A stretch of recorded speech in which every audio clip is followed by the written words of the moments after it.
अब हम स्टार्ट करते हैं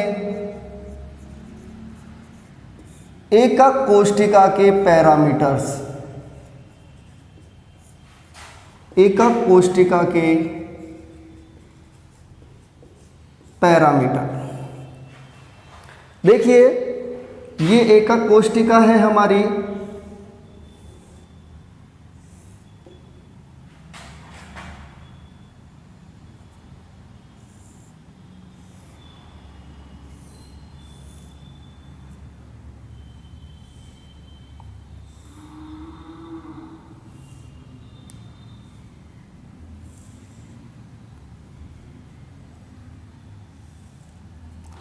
इस एकक कोष्ठिका के किनारे, इस एकक कोष्ठिका के जो किनारे हैं वो तीन विमाओं को प्रदर्शित करते हैं। तीनों विमाओं को प्रदर्शित करते हैं।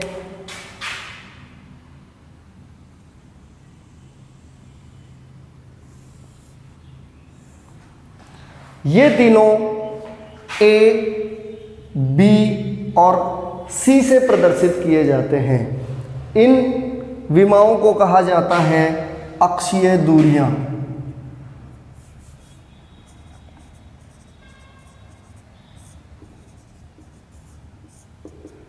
ए, बी और सी से प्रदर्शित किया जाता है। ये हो गई ए, ये हो गई बी और ये हो गई सी। ये अक्षीय दूरियां कहलाती हैं और इनको ए, बी व सी से प्रदर्शित किए जाते हैं। इन अक्षीय दूरियों के बीच के जो कोण हैं, एंगल्स हैं, इनको कहा जाता है अक्षीय कोण। ये अक्षीय कोण अल्फा, बीटा और गामा कहलाता है। शर्त क्या है? ए, बी, बी, सी, बी और सी के बीच का जो कोण है वो होता है अल्फा। ये ध्यान देने वाली बात है। बी और सी के बीच का जो कोण है वो कहलाता है अल्फा। सी और ए के बीच का कोण बीटा कहलाता है, जबकि ए और बी जो अक्षीय दूरियां हैं उनके बीच का कोण कहलाता है गामा। ये अक्षीय दूरियां ए, बी और सी बराबर भी हो सकती हैं और छोटी बड़ी भी हो सकती हैं, जबकि ये कोण ये भी बराबर के हो सकते हैं या अलग अलग हो सकते हैं। अब हमारा टॉपिक रहेगा 7 क्रिस्टल तंत्र, 7 क्रिस्टल सिस्टम्स। दोस्तों, ये अक्षीय दूरियां और अक्षीय जो कोण हैं इनमें भिन्नता के आधार पर जो क्रिस्टल तंत्र हैं वो 7 प्रकार के होते हैं। ये 7 क्रिस्टल तंत्र, इनमें जो वर्गीकरण किया गया है उस वर्गीकरण का आधार है ये अक्षीय दूरियां और अक्षीय कोण। ये बराबर भी हो सकते हैं और कम ज़्यादा भी हो सकते हैं। इस आधार पर हम पढ़ेंगे 7 crystal system.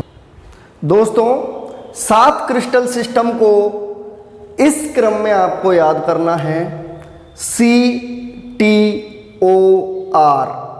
HMT, CTOR, HMT। C मतलब क्यूबिक, क्यूबिक को हिंदी में बोलते हैं घनीय, ये घनीय क्रिस्टल। दूसरा, टी का मतलब टेट्रागोनल, चतुष्कोणीय क्रिस्टल। ऑर्थोरोम्बिक, विषमलंबाक्ष। रोम्बोहेड्रल, त्रिसमंताक्ष। हेक्सागोनल, षटकोणीय। मोनोक्लिनिक, एकंताक्ष और ट्राइक्लिनिक, त्रिंताक्ष। इनको इसी क्रम में रखना है याद, CTOR, HMT। इसके बाद में अब अक्षीय दूरियां और अक्षीय कोण आपको याद रखना आसान हो जाएगा। कैसे? पहली वाली में अक्षीय दूरियां हम दोनों को बराबर कर दो, A = B = C, दोनों बराबर का चिन्ह। इसमें एक वाले को, एक को काट दो, बाद वाले को, इसमें दोनों को काट दो, फिर बराबर, फिर एक काटो, फिर दोनों काटो, लास्ट वाले में भी दोनों काट दो। मतलब जो क्यूबिक क्रिस्टल होता है उसमें अक्षीय दूरियां बराबर होती हैं, तीनों अक्षीय दूरियां बराबर होती हैं, जबकि टेट्रागोनल में ए और बी तो बराबर होती है लेकिन सी बराबर नहीं होती, या तो इन दोनों से बड़ी होगी या इन दोनों से छोटी होगी। इसी तरह से विषम लंबाक्ष में तीनों दूरियां, तीनों जो अक्षीय दूरियां हैं वो डिफरेंट होती हैं, ए, बी और सी तीनों बराबर नहीं होती। इसी प्रकार नीचे है, तो आसानी से याद हो जाएगा जब हम इनको इस तरीके से याद रखेंगे।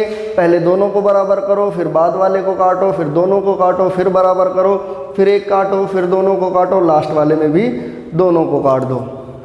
इसके बाद में है अक्षीय दूरियां, अल्फा, अक्षीय कोण, अल्फा, बीटा और गामा।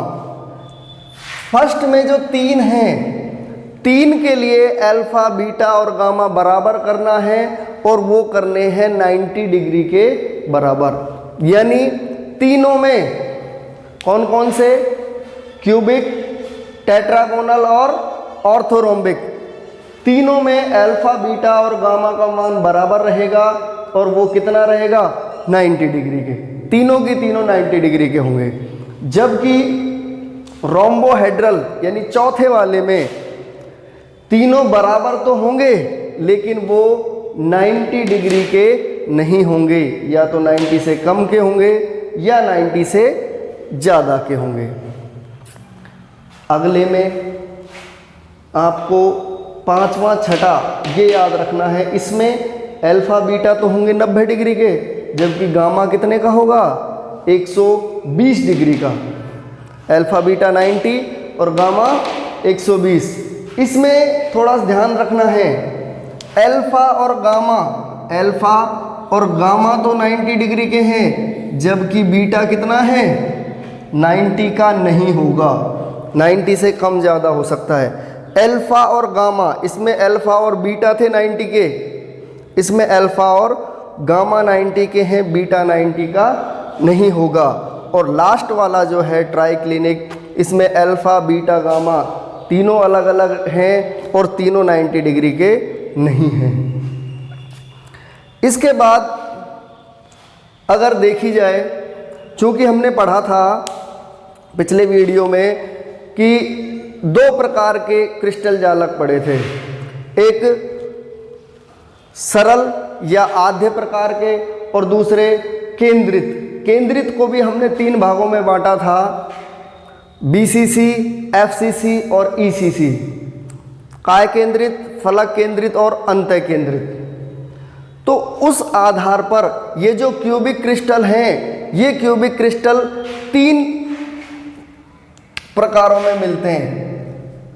चूंकि ये क्यूबिक है तो एक तो आद्य यानी सिंपल टाइप का मिलेगा, सिंपल क्यूबिक, एक है बीसी, बॉडी सेंटर्ड, क्योंकि ये क्यूबिक है इसलिए बीसीसी बोल देते हैं, सिंपल क्यूबिक, बीसीसी और फेस सेंटर्ड क्यूबिक, फलक केंद्रित। ये तीन प्रकार के क्रिस्टल घन वाले जो क्रिस्टल हैं इसमें मिलेंगे, जबकि चतुष्कोणीय में एक सिंपल मिलेगा और एक बॉडी सेंटर्ड मिलेगा। जबकि जो विषम लंबाक्ष है इसमें चारों मिलेंगे, simple, body centred, face centred और एंड सेंटर्ड। चारों प्रकार के क्रिस्टल जालक इस ऑर्थोरोम्बिक क्रिस्टल में मिलेंगे। त्रिसमन्ताक्ष में केवल सिंपल टाइप का मिलेगा, जबकि हेक्सागोनल में एंड सेंटर्ड मिलेगा, मोनोक्लिनिक में सिंपल और एंड सेंटर्ड, जबकि लास्ट वाला ट्राइक्लिनिक में केवल सिंपल टाइप का मिलेगा। इस प्रकार कुल कितने हुए, देखो 1 2 3, घनीय में 3 प्रकार के क्रिस्टल जालक मिलेंगे, जबकि टेट्रागोनल में 2, ऑर्थोरोम्बिक में 4, रोम्बोहेड्रल में 1, हेक्सागोनल में 1, मोनोक्लिनिक में 2 और ट्राइक्लिनिक में 1। कुल 3, 2, 5 और 4 9, 1 10, 11, 2 13 और 1 14 क्रिस्टल जालक हो गए। कुल कितने क्रिस्टल जालक हो गए? 14 क्रिस्टल जालक हो गए। चूंकि इन क्रिस्टल जालकों को ब्रेवे नामक वैज्ञानिक ने खोजा था, इसलिए इनको ब्रेवे क्रिस्टल जालक कहा जाता है। ब्रेवे के 14 क्रिस्टल जालक, ये याद रखना है। इन क्रिस्टल जालकों में सबसे ज़्यादा 4 क्रिस्टल जालक किसमें होते हैं? विषम लंबाक्ष में। और उसके अलावा सिंपल जो क्यूबिक है घनीय, घनीय में 3 होते हैं। इनके अगर हम एग्जाम्पल्स की बात करें, क्यूबिक में NaCl, KCl, ZnS, टेट्रागोनल में SnO2, TiO2। ऑर्थोरोम्बिक या विषम लंबाक्ष में विषम लंबाक्ष गंधक होता है जिसे, और एक होता है BaSO4। जबकि रोम्बोहेड्रल में CaCO3, CaCO3 और NaNO3। हेक्सागोनल का एग्जाम्पल है ग्रेफाइट।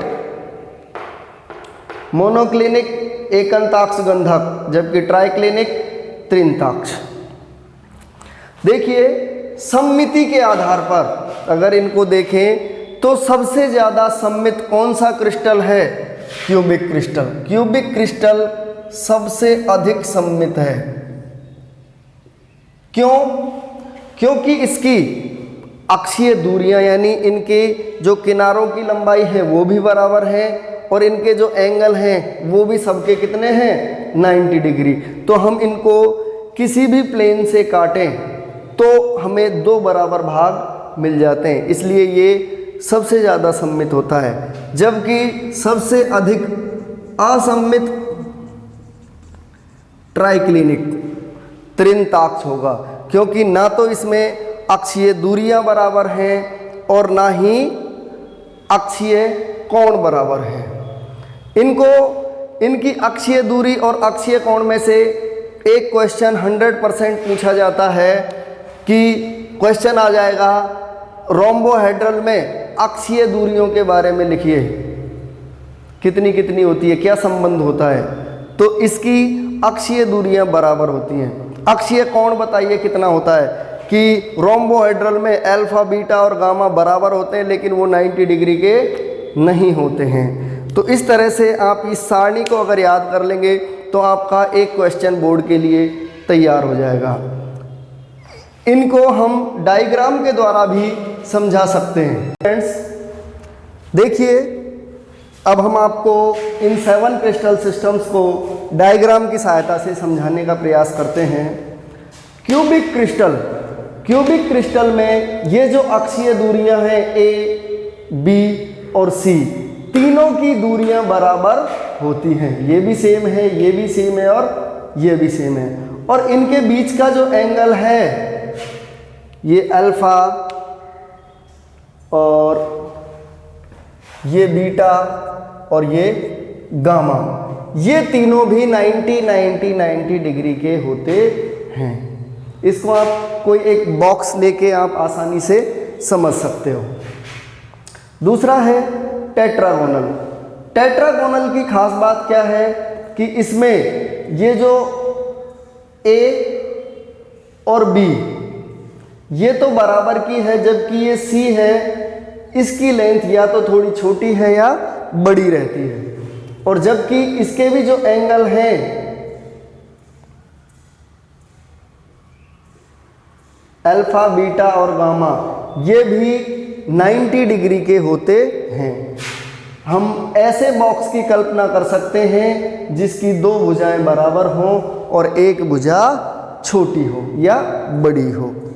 इस तरह का अगर कोई बक्सा है, बॉक्स है कोई, तो वो हो सकता है टेट्रागोनल। जिस तरह से हम इस बॉक्स से समझा सकते हैं, अगर इसकी ये वाली लेंथ और ये वाली लेंथ तीनों अगर बराबर हैं तो ये हो जाएगा क्यूबिक। अगर इसकी ये दो लेंथ बराबर है, ये ए मान लिया और ये बी, लेकिन ये सी लंबी है, तो ये कैसा हो जाएगा? टेट्रागोनल। अब आते हैं हम ऑर्थोरोम्बिक या विषम लंबाक्ष। अगर इसकी तीनों भुजाएं अलग अलग हो, जैसा कि अब वर्तमान में ये बॉक्स है, इसकी एक लेंथ बहुत लंबी है, दूसरी वाली ये उसकी तुलना में छोटी है, और तीसरी ये सबसे छोटी है, तो ये वाला जो बॉक्स है ये ऑर्थोरोम्बिक का एग्जाम्पल है। अब इनके बीच के एंगल, चाहे इस एंगल को ले लो, ये भी 90 डिग्री का है, इस एंगल को लोगे ये भी 90 डिग्री का है, इस एंगल को लोगे तो ये भी 90 डिग्री का होगा। मतलब अल्फा, बीटा और गामा तीनों के तीनों ये 90 डिग्री के होंगे। ठीक है दोस्तों, अगला है रोम्बोहेड्रल। ये रहा। इसमें क्या खास बात है रोम्बोहेड्रल की कि ये तीनों ए, बी और सी ये अक्षीय दूरियां तो बराबर की रहेंगी, लेकिन जो इनके एंगल्स हैं वो अलग अलग होंगे। देखिए, हम अल्फा की बात करें, अल्फा की अगर हम बात करें तो लग रहा है कि 90 डिग्री से थोड़ा सा कम है। ये वाला बीटा 90 डिग्री से ज़्यादा है, काफ़ी ज़्यादा है, लगभग 120 के आसपास है। और जबकि ये गामा ये 90 से भी कम एंगल का है। तो इस तरह से ये रोम्बोहेड्रल का एग्जाम्पल है, जिसकी भुजाएं तो बराबर होती हैं लेकिन एंगल 90 का नहीं होता, सभी 90 के नहीं होते, बराबर के होते हैं। तीसरा है मोनोक्लिनिक या एकंताक्ष। सॉरी, इससे पहले हम हेक्सागोनल पे आएंगे। हेक्सागोनल में बहुत काम का है और ये याद रखने की बात है। देखिए, इसमें ये जो हेक्सागन है, चूंकि ये इसकी दो अक्षीय दूरी ए और बी को करेगा तो ए और बी तो हो जाएंगी इसकी बराबर, जबकि ये सी है, ये सी इनसे बड़ा रहेगा। अब अगर हम इसके कोण की बात करें तो ये वाला कोण भी, चूंकि हेक्सागन में ऊपर की ओर है तो ये 90 डिग्री का होगा, और बीटा पर ये वाला कोण भी 90 डिग्री का होगा। लेकिन ये जो गामा है, चूंकि ये हेक्सागन में और प्रत्येक हेक्सागन में या षटकोण में जो एंगल रहता है, कोण रहता है, वो रहता है 120 डिग्री का, तो इसलिए इसके अल्फा और बीटा तो होंगे 90 डिग्री के, जबकि गामा होगा 120 डिग्री का। अगला अगर हम देखें ट्राइक्लिनिक, जो सबसे असममित है, ना तो इसकी दूरियां बराबर हैं, ए बी सी भी बराबर नहीं है, और ना ही इसके जो बॉन्ड एंगल हैं, अक्षीय जो कोण हैं, वो भी अलग अलग होते हैं। दोस्तों, आज के लिए इतना ही, अगला पढ़ेंगे अगली वीडियो में। धन्यवाद।